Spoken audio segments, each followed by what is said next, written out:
ॐ अज्ञानतिमिरन्तस्य ज्ञानाञ्जनशलाकया चक्षुरुन्मीलितं येन तस्मै श्रीगुरुवे नमः। जय श्रीकृष्ण चैतन्य प्रभु नित्यानन्द श्री अद्वैत गदाधर श्रीवासदि गौरभक्तवृन्द। हरे कृष्णा कृष्णा कृष्णा हरे हरे, हरे राम राम राम हरे हरे। तो हमने अभी तक के ये देखा था इसमें कि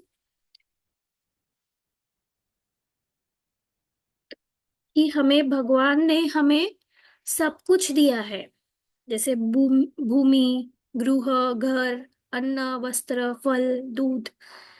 तो हमें सिर्फ शांति पूर्वक हमें कृष्ण भावनामृत बन के रहना है। हमारा प्रॉब्लम यहाँ आ जाता है कि हम ये जो भी है अन्न वस्त्र वगैरह, जो मटेरियल चीजें दी है भगवान ने, उसके ग्रीड में, उसके लालच में इतने चले जाते हैं कि हम कृष्ण भावना भावित होना भूल जाते हैं।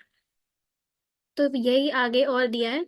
यद्यपि ईश्वर ने इस पृथ्वी पर शांति पूर्वक रहने के लिए, कृष्ण भावनामृत उत्पन्न करने के लिए और अंत में उनकी शरण में आने की सब सुविधाएं हमें प्रदान की है, किंतु इस कलयुग में हम बड़े अभागे हैं।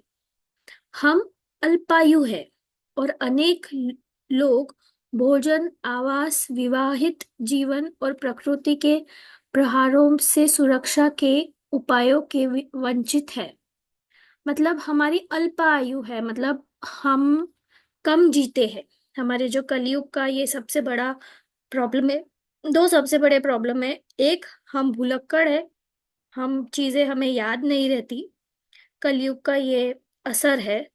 और हमारी आयु दीर्घ है, कम है हमारी आयु इसमें। और आयु कम है और ऊपर से हम लोग सिर्फ मटेरियल चीजों की ओर ही भागते हैं। तो हमसे जो कृष्ण भावना भावित होना है हमें, वो नहीं हम हो पाते। यह स्थिति कलयुग के प्रभाव के कारण है।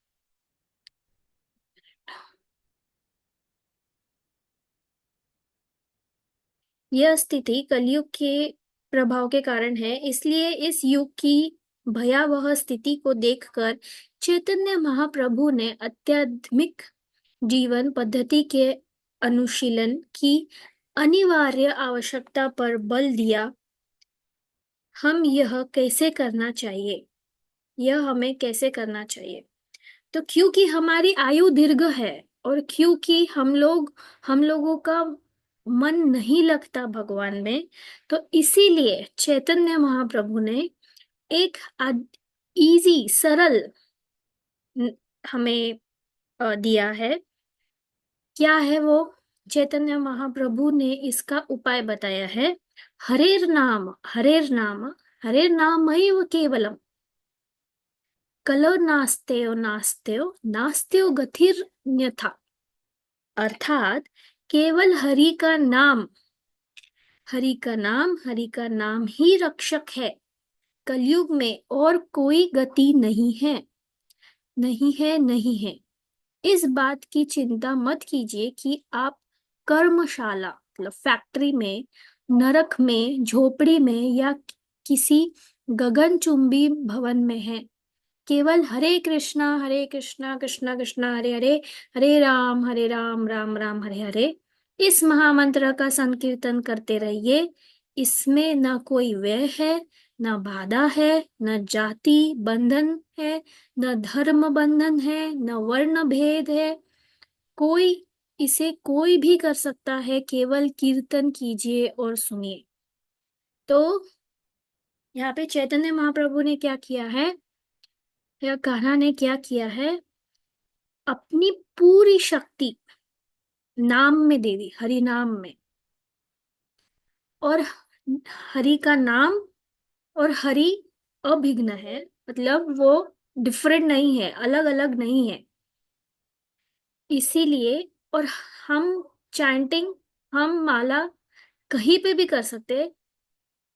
आपको कहीं पे भी रहो, आप झोपड़ी में रहो, महल में रहो, कहीं पे भी रहो, आप आपके जहाँ आप काम कर रहे हो वहां रहो, कहीं पे भी रहो, लेकिन आप ये काम कर सकते हो। एक मिनट, एक मिनट।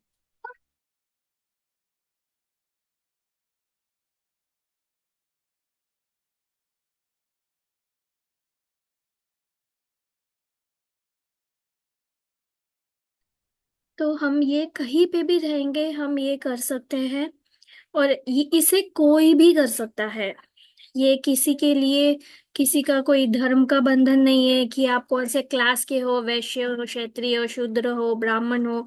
ये कोई भी कर सकता है, इसीलिए इसे महामंत्र बोलते हैं। बहुत लोग पूछते हैं यही मंत्र क्यों करना है, ये इतना बड़ा ही क्यों करना है, सिर्फ हरे कृष्ण कृष्ण हरे हरे तक ही क्यों नहीं करना है। लेकिन ऐसा नहीं है, ये पूरा, हमें हमें पूरा 16 जो इसका है, ये पूरा इसका करना है, 16 ध्वनि का। सौभाग्य से यदि कोई मनुष्य कृष्ण भावनामृत से युक्त हो जाता है और किसी प्रामाणिक गुरु के संरक्षण में साधना करता है, तो वह निश्चय ही भागवताम लौट सकता है। बहुनाम जन्मान बहुनाम जन्मान्मन्ते ज्ञानवान मां प्रपद्यते वासुदेव सर्वमिति स महात्मा सुदुर्लभ। अनेक जन्मों के उपरांत ज्ञानी मेरे शरण लेता है। वासुदेव सब कारणों का कारण है, ऐसा मानने वाला महात्मा बहुत ही दुर्लभ है। Shrimad Bhagavad Gita 7th chapter 19 verse. तो जो ज्ञानी पुरुष है वो बहुत कम है, और जिन्होंने शरणागत ली है भगवान की, ऐसे लोग बहुत कम है। जैसे हमने ऊपर देखे थे कि कौन 3-4 लोग हैं जो भगवान के शरण में आते हैं। जो लोग जो लोग दुख में हैं, जिनको पैसा चाहिए या संपत्ति चाहिए, और जो ज्ञानी लोग हैं, ऐसे 3-4 लोग ही भगवान के शरण में जाते हैं। एक बार दुख कम हो गया तो शायद ही भगवान के पास लौट आए, पैसा आ गया तो वापस जाए, जरूरी नहीं। लेकिन जो ज्ञानी है, तो हमें हमारा ज्ञान बढ़ाना है। तो कान्हा बोल रहे हैं, कृष्ण भगवान बोल रहे हैं कि ऐसे लोग बहुत कम है। ईश्वर विज्ञान के लिए दार्शनिक खोज उनमें अनेक जन्मों तक करनी होती है। ईश्वर अनुभूति बहुत सरल है, किंतु साथ ही साथ बहुत कठिन भी है। जो व्यक्ति कृष्ण के वचनों को सत्य के रूप में स्वीकार कर लेते हैं, उनके लिए तो यह अनुभूति बहुत सरल है। किंतु जो लोग अपनी दार्शनिक खोजों को आश्रय लेते हैं, उन्हें श्रद्धा और विश्वास प्राप्त करने के लिए ज्ञान के क्रमिक विकास सोपान सोपानों से गुजरना पड़ता है, और इस प्रक्रिया में कई जन्म लगते हैं। तो ये यहाँ पे ये क्या बोल रहे हैं कि ईश्वर का विज्ञान पाने के लिए, या ईश्वर का ज्ञान पाने के लिए बहुत जन्म लगते हैं, पहली बात। और ये कृष्णा ईश्वर का जो भूति है वो हमें बहुत अम, सरल भी है, at the same time difficult भी है। सरल कब है? अगर आप जैसे कि भगवत गीता का प्रभुपाद जी ने ट्रांसलेशन दिया है, Bhagavad Gita as it is, जैसी है वैसी। और अगर आप वैसी की वैसी सत्य के रूप में स्वीकार कर लेते हो, तो आपके लिए कृष्ण को भजना इजी हो जाएगा। वही अगर आप उसके ऊपर, आपको ये चाहिए, मतलब प्रूफ चाहिए, या आप बोलेगे कि मैं इसको पहले क्यों है क्या है वो सब सोचूंगा समझूंगा और फिर भगवान का नाम लूंगा, तो इसमें आपको बहुत जन्म जन्म जन्म लग जाएंगे। लेकिन एक बच्चा कैसे अपने माँ बाप की सुन लेता है बिना कुछ सवाल जवाब किए। ठीक है, सवाल जवाब होना या आप इंक्विजिटिव होना, ये बुरा नहीं है। लेकिन जब तक आपका वो होगा ही नहीं, वो जो आपकी क्वेरी है वो पूरी होएगी नहीं, आप समझोगे ही नहीं, तब तक भगवान का ना करना ये गलत है। अगर आपको कोई बड़े बोल रहे हैं कि आप ये करो, तो आप करो। जैसे बच्चे को नहीं समझता कि मुझे दूध पीना है, या मुझे नहीं समझता अगर अपन सब्जी, बच्चों को हरी भाजी खिला रहे हैं या बच्चों को ये बोल रहे हैं, लेकिन अपने को मम्मी बोल रही है कि मुझे खाना है, तो मैं खा लूंगा। लेकिन अगर वो बच्चा सोचेगा कि नहीं, इसका क्यों क्यों होता है, अच्छा ये क्या है, मुझे बहुत सोचना है, समझना है, फ्री में ये खाऊंगा, तो ये मूर्खता है। तो अगर हम जो भगवान बोल रहे हैं वो सत्य के रूप में स्वीकार कर ले, भगवान भगवान के, इसीलिए क्या बोलते हैं कि अब हमें कैसे पता चलेगा क्या सच है, क्या है। तो अब भगवत गीता की भी बहुत ये आए हैं, एडिशंस आए हैं। हर कोई अपना टिप्पणी देता है भगवत गीता पे, उनके श्लोक को समझता है। हर एक की मनस्थिति के हिसाब से लोग अपने श्लोक का मतलब निकालते हैं, जो श्लोक है वो सब। तो हमें वो श्लोक, लेकिन हमें क्या समझना है कि भगवान क्या बोलना चाहते, भगवान क्या उपदेश देना चाहते, वो हमें समझना चाहिए वो श्लोक पढ़कर। वो हमें कौन बताएगा सही या गलत? जो वो पारंपरिक में है वो हमें सब सच बताएंगे। इसीलिए श्रीला प्रभुपाद जी जो है वो वो परंपरा में आते हैं। इसीलिए हमें जो इसीलिए उन्होंने भगवत गीता का नाम दिया है Bhagavad Gita as it is. उन्होंने उसमें अपना मन का कुछ भी नहीं डाला है, जो है वो है। परम सत्य को जानने वाले, दिव्यानुभूति का आस्वादन करने वाले भिन्न भिन्न तत्ववित्त ज्ञानी लोग हैं। ज्ञानी लोग चरम सत्य को अद्वैत मानते हैं, उसमें द्वैत नहीं। प्रत्येक वस्तु एक ही स्तर पर स्थित है। कृष्ण कहते हैं कि परम सत्य के तीन पक्ष ज्ञातव्य है: ब्रह्म, परमात्मा और भगवान। इस प्रकार ये तीन दृष्टिकोण हैं जिनसे परम सत्य का साक्षात्कार किया जा सकता है। कोई व्यक्ति एक पहाड़ को बहुत दूर से देखकर एक दृष्टिकोण से इसका अनुभव कर सकता है, जैसे कि वह निकट आता है। वह पहाड़ वो पहाड़ की के लता वृक्ष और गुलम भी देख सकता है।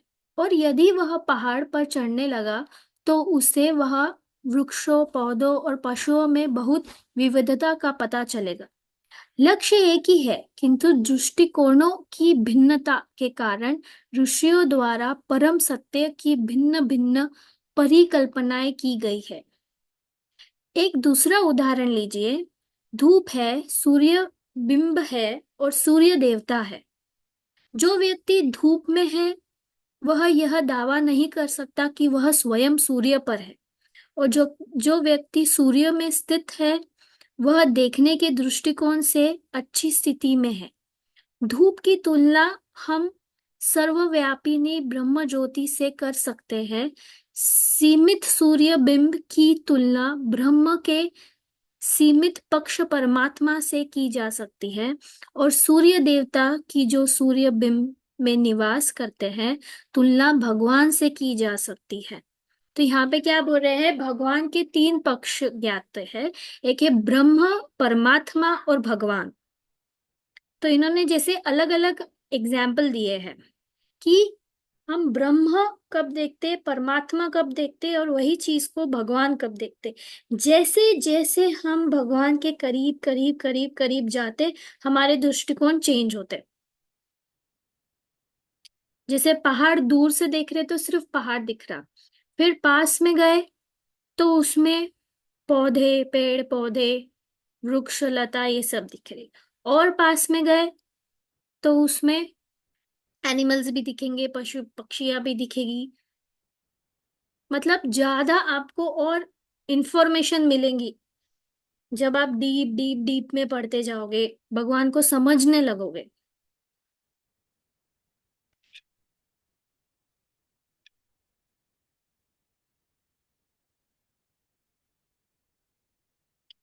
और सूर्य देवता की जो सूर्य बिंब में निवास करते हैं तुलना भगवान से की जा सकती है। जैसे इस पृथ्वी ग्रह पर जीवों के अनेक भेद हैं।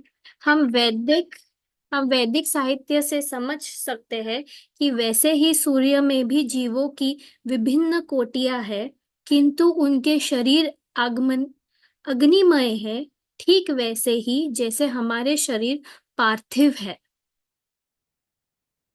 तो यहाँ पे क्या बोल रहे हैं शिला प्रभुपाद जी, कि जैसे इस पृथ्वी ग्रह पर जीवों में अनेक भेद है, मतलब हम जो हम जीवन है, जैसे पशु है, पक्षी है, इंसान है, तो वैसे ही सूर्य भी है। जीवों में विभिन्न कोटियां है, जैसे 33 करोड़ की कोटियां है, अगर आप देखे जाए तो ये हमारा शरीर ही वैसा पार्थिव जीव है।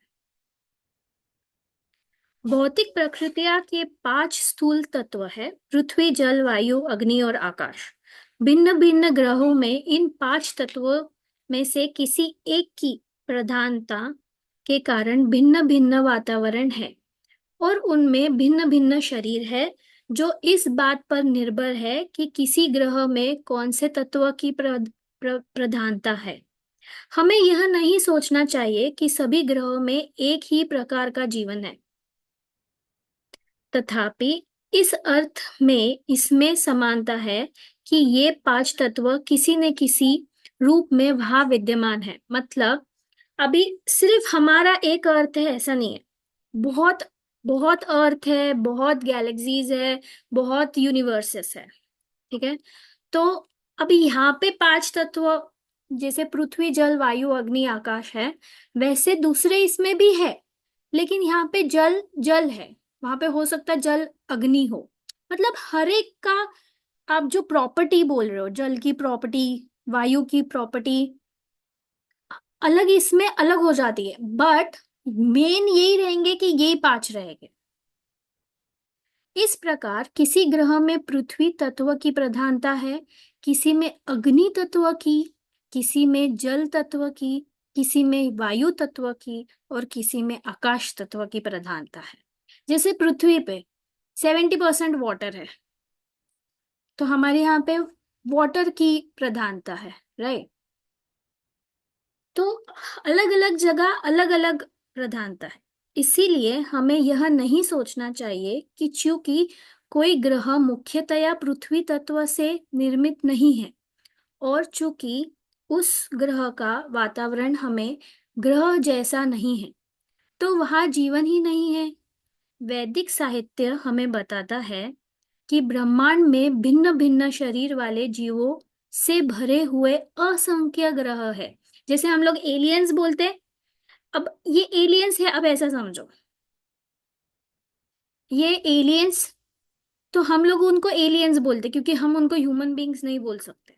तो आप एलियन समझ जाओ कि एलियंस है हर जगह, लेकिन वो एलियन भी किससे बने हुए हैं? उनमें है भगवान का अंश है, लेकिन बॉडी जो हमारा शरीर है वो भी ये 5 तत्वों से ही बना हुआ है। इसका सारांश यही है जो भी अभी तक हमने पढ़ा, कि जो ये 5 तत्व है, ये भौतिक प्रकृति के 5 तत्व है और ये आप हर जगह पाओगे। कोई भी ग्रह में चले जाओ, किधर भी चले जाओ, आप ये हर जगह पाओगे।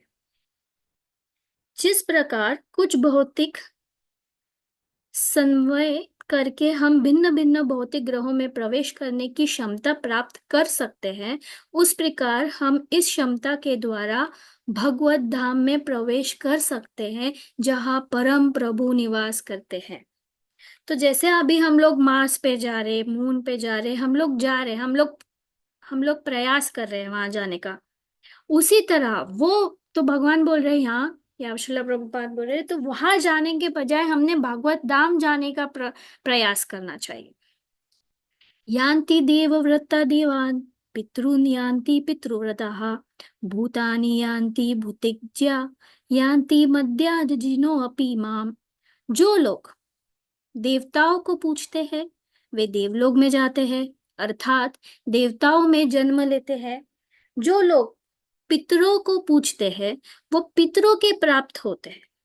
जो लोग भूतों को पूछते हैं वो भूतों को प्राप्त होते हैं, और मेरे उपासक भक्त मुझे ही प्राप्त होते हैं।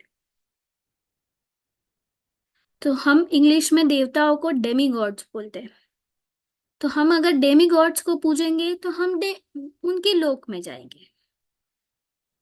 हम पितरों को पूजेंगे तो हम उनके पास जाएंगे। हम भूतों को पूजेंगे, मतलब असुर वृत्ति वालों को पूछेंगे, तो हम वहां जाएंगे। लेकिन जो मुझे पूजेगा वो मेरे पास आएगा। Bhagavad Gita 9th chapter 25th verse. जो लोग उच्चतर ग्रहों में प्रवेश करने का प्रयत्न कर रहे हैं वे उनमें जा सकते हैं, और जो लोग कृष्ण के ग्रह गोलोक वृंदावन में प्रवेश करने का प्रयत्न कर रहे हैं वे भी कृष्णा भावनामृत की प्रक्रिया से ऐसा कर सकते हैं। अगर आप देवताओं को पूजेंगे या पितरों को पूजेंगे तो आप कृष्ण भावनामृत या गोलोक वृंदावन नहीं जा सकते।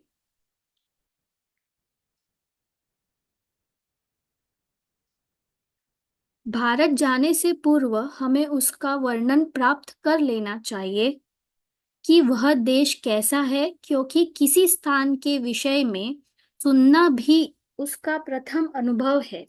इसी प्रकार यदि हमें उस ग्रह का परिचय पाना है जहाँ भगवान का धाम है तो हमें पहले उसके विषय में सुनना होगा। तो यहाँ पे क्या बोल रहे हैं प्रभुपाद कि आप अगर, ये भारत का इन्होंने इसलिए लिया है क्योंकि जैसे ये बुक जो है प्रभुपाद जी ने मेनली फॉरेनर्स लोगों के लिए लिखी जो कभी भारत नहीं आते।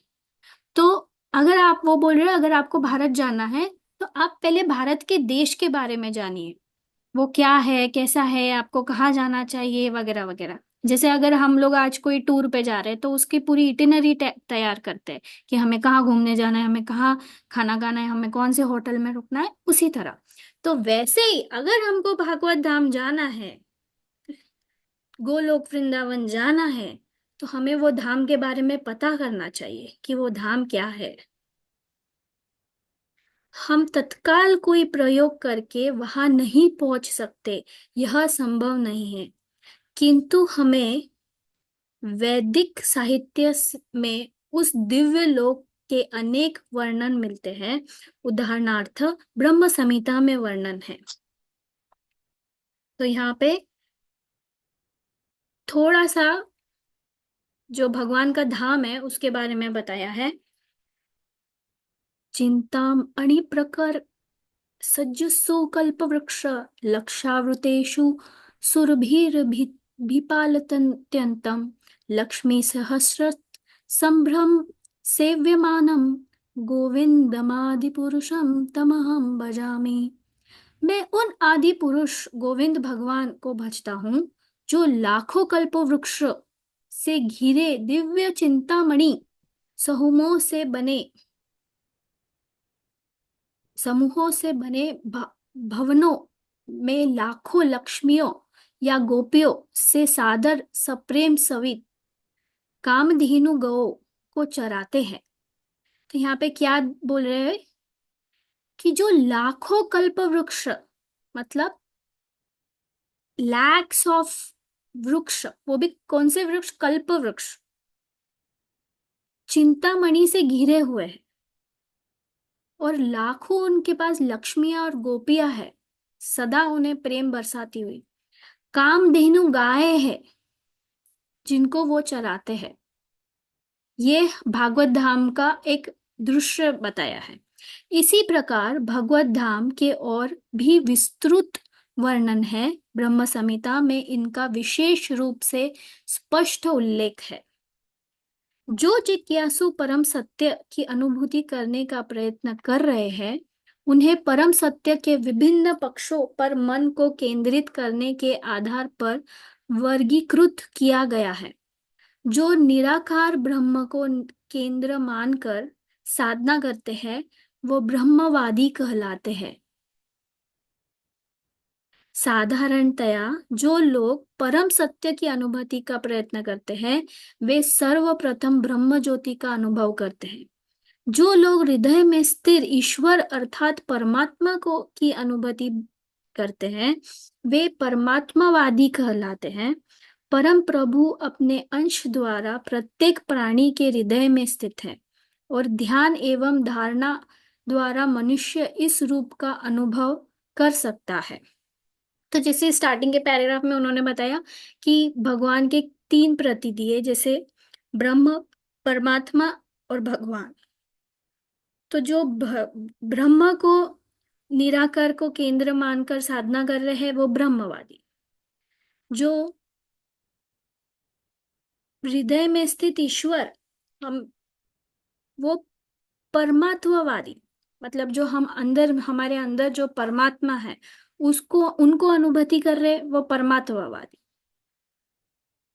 और ईश्वर ने केवल प्रत्येक प्राणी के हृदय में स्थित है, अपितु सृष्टि के प्रत्येक अणु में भी व्याप्त है। यह परमात्मानुभव द्वितीय सोपान है। तृतीय और अंतिम सोपान है साक्षात भगवान की अनुभूति। अनुभूति की तीन प्रमुख भूमिकाएं हैं, अतः सर्वोच्च परम सत्य की अनुभूति एक जन्म में नहीं हो पाती, इसीलिए कहा गया है बहुनाम जन्मान्ते ज्ञानवानम प्रपद्यते।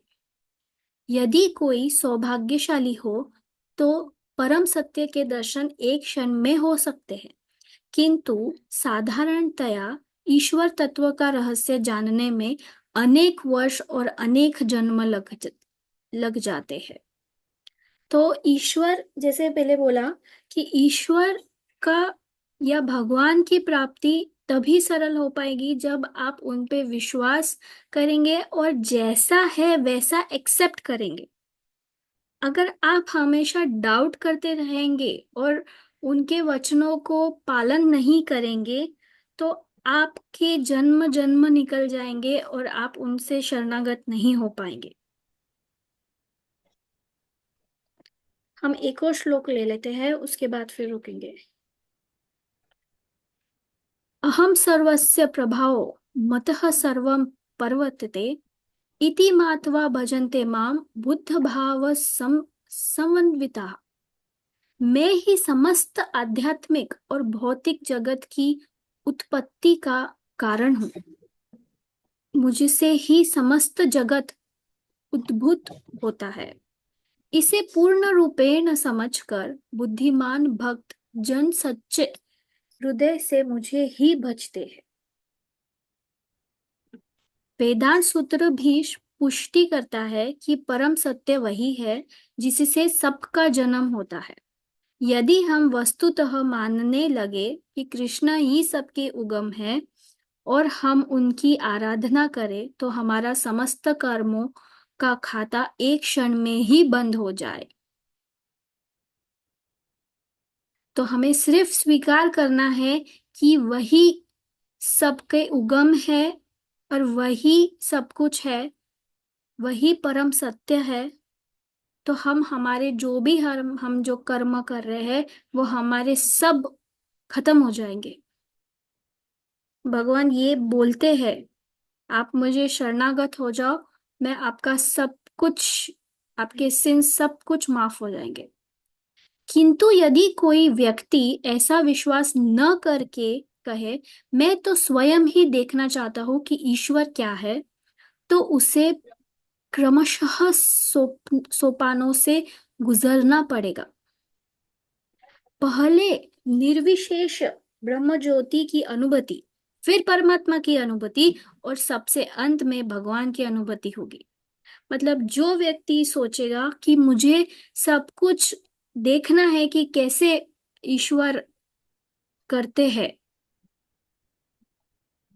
उसके बाद में मैं करूंगा, तो उसको ये पूरी जो तीनों प्रोसेस है, पहले ब्रह्म फिर परमात्मा फिर भगवान, ये तीनों प्रोसेस से उसको जानी पड़ेगी।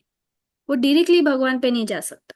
आपको डायरेक्टली भगवान पे जाना है तो भगवान को एज इट इज जो वो बोल रहे वो करना ही होगा, तो ही हो सकता। किंतु यह समझ लेना चाहिए कि इस प्रक्रिया में बहुत समय लगता है। जब उन अनेक वर्षों की खोज के उपरांत साधक को परम सत्य की अनुभूति हो जाती है तो वह इस निष्कर्ष पर पहुंच जाता है कि वासुदेव सर्वमिति, यह सब कुछ वासुदेव ही है। वासुदेव कृष्ण का एक नाम है और इसका अर्थ है वे प्रभु जो सर्वत्र व्याप्त है। खुशी होती है ना फैमिली में अपनी। सर्वत्र व्याप्त है, वासुदेव ही सबका मूल है। यह अनुभव करके मनुष्य प्रभु की शरण में जाता है। माम प्रपद्यते, शरणागति ही चरम लक्ष्य है। चाहे इसे कोई तुरंत ग्रहण कर ले, चाहे अनेक जन्मों के उपरांत, दोनों ही स्थितियों में शरणागति होनी चाहिए। यह अनुभव करके करके कि प्रभु महान है और मैं उनका तुच्छ सेवक हूँ। इस रहस्य को जानकर बुद्धिमान पुरुष तुरंत कृष्ण की शरण ले लेता है और अनेक जन्म लेने के लिए प्रतीक्षा नहीं करता। वह समझ लेता है कि यह रहस्य प्रभु के जीवों पर अपनी अत्यंत कृपा के कारण ही प्रकट किया है।